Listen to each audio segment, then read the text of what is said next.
Kasih ko ayuhan sa kasakit mga gibagi ko kuhaan ang mga pagdamo ulihin sa pagigugma na sa makalimutan.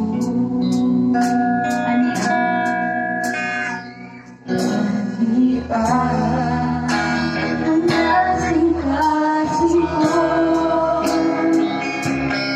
ayuhan sa kasakit nagibagi ko kuhaan ang mga pagdamo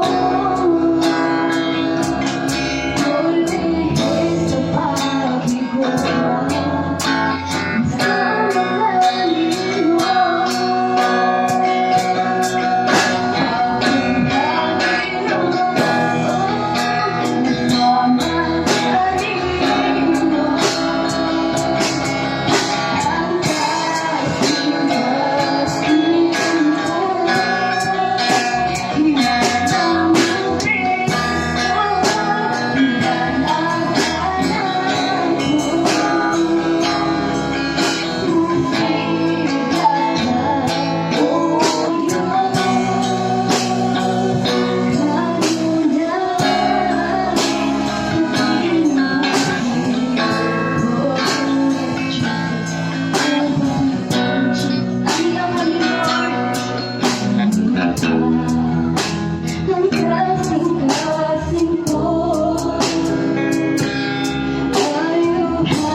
sa Ginoo.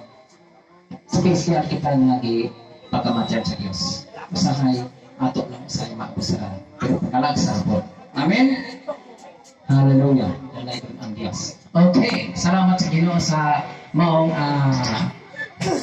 parang awit na to sa atong buhay ng Diyos. Okay.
Diyos mabutan, matanong sa tumakasing-kasing. Amin ba? Amen.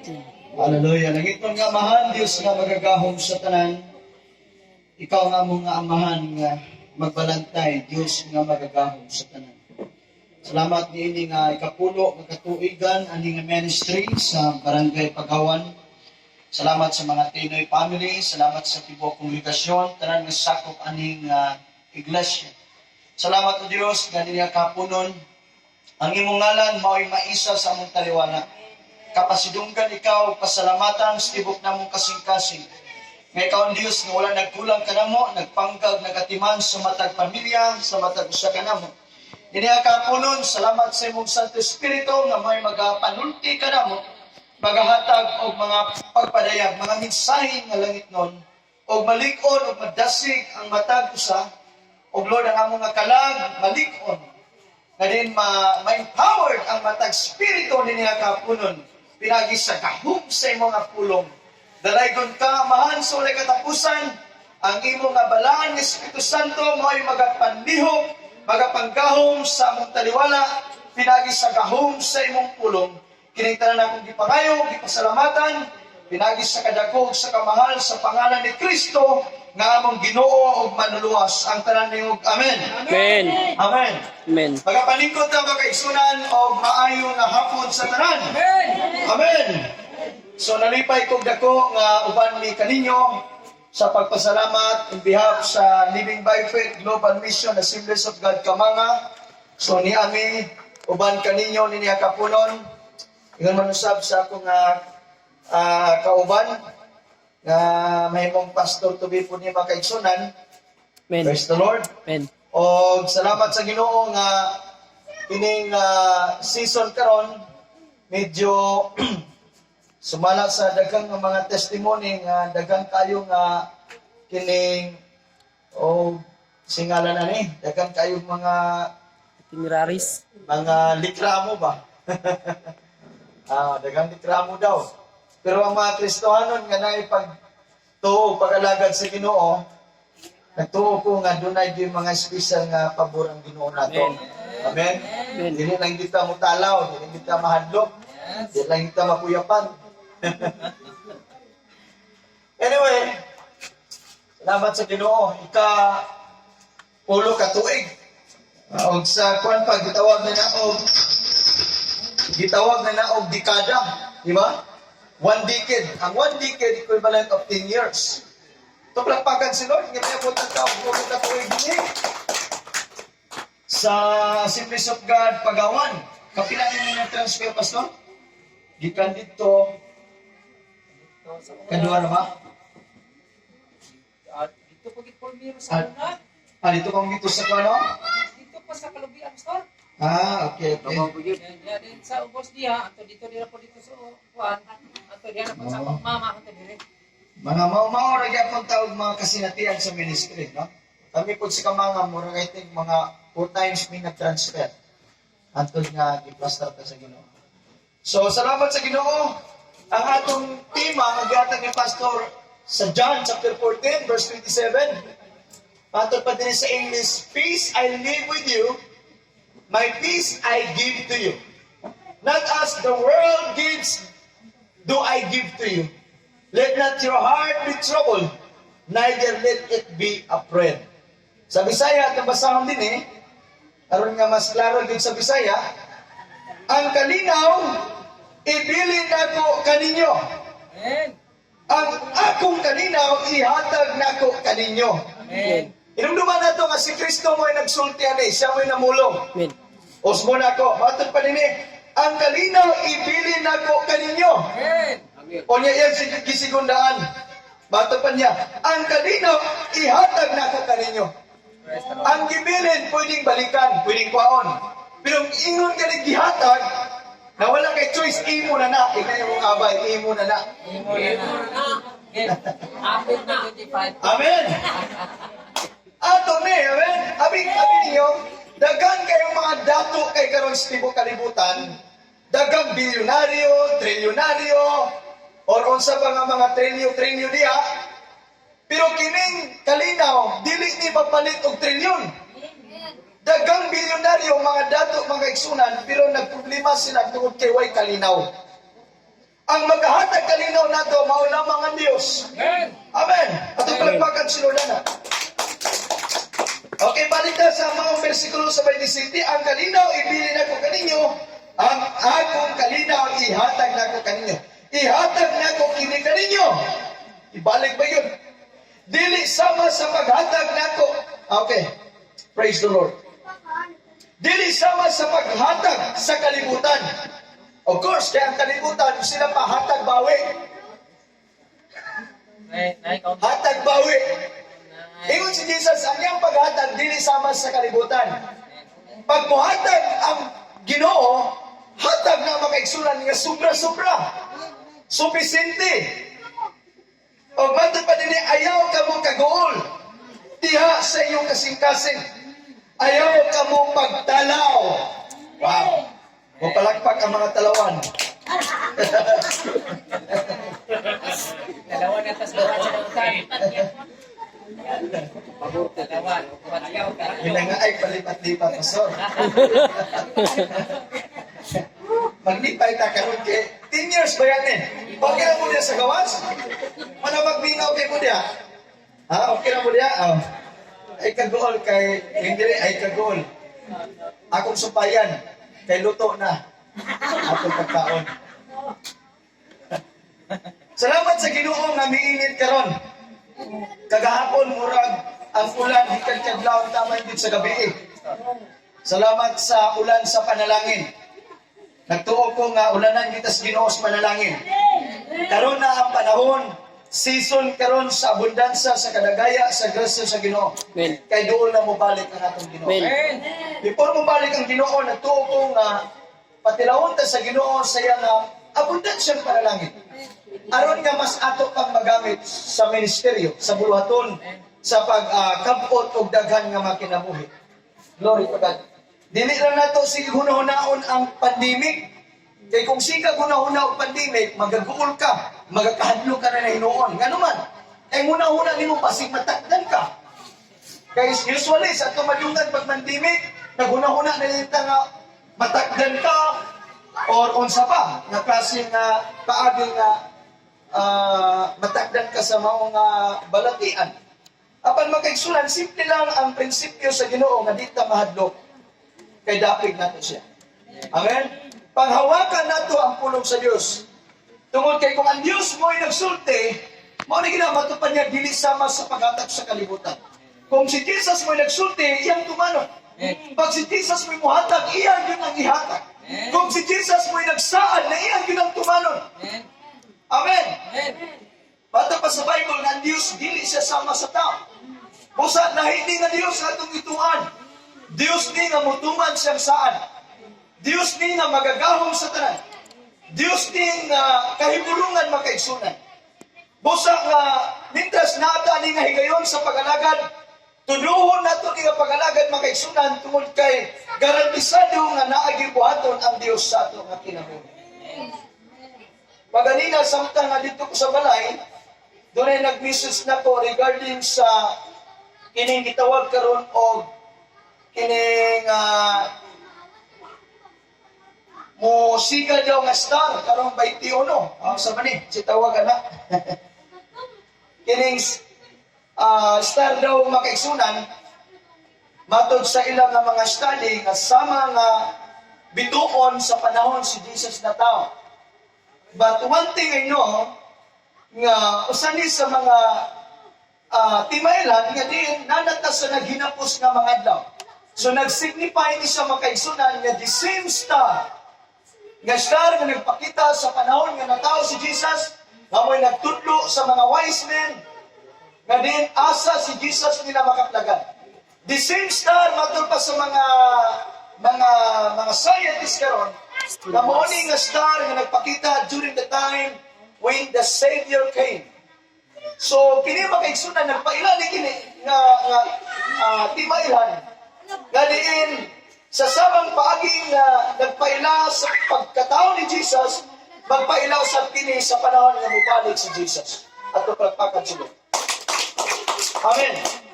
So mo ilang study karon by this I think by Monday 21 nga makita kuno ni sa tibuok kalibutan kining star naman na ma-search nimo na ang star ang dakong bituon. Hallelujah. Anyway, makaigsunan ang importante karong panahon na nga diin ikaw ako andam ta mobalik ang Ginoo. Amen. Okay, balik ta diri sa atong passage. Praise the Lord. Ako rin sugdan pagbasa sa verse 25 para masabtan nato ni. Amen. Diri sa verse 25, matod pa ni Jesus, kining mga butanga gisulti nako kanina. Samtang ania pa ako uban kaninyo. Aban ang mananaban ang Espiritu Santo nga sa akong ngalan ipadalas sa amahan. Siya magtudlo kaninyo sa tanang butang o magpahinumdom kaninyo sa tanan nga akong gisulti kaninyo. Now, verse 27, ang kalinaw ibilin ako kaninyo. Ang akong kalinaw ihatag nako kaninyo, ihatag nako kini kaninyo. Dili sama sa paghatag sa kalibutan, ayaw ka mo kagool, diya sa iyong kasing-kasing. Ayaw ka mo pagtalaw. Nakadumog ka mo kanako nga nag-ingon kaninyo.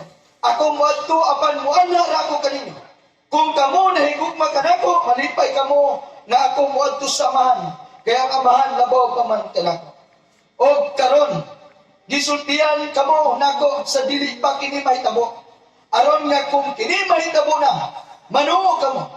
Dili na ako magdaghan pa og sulti kaninyo.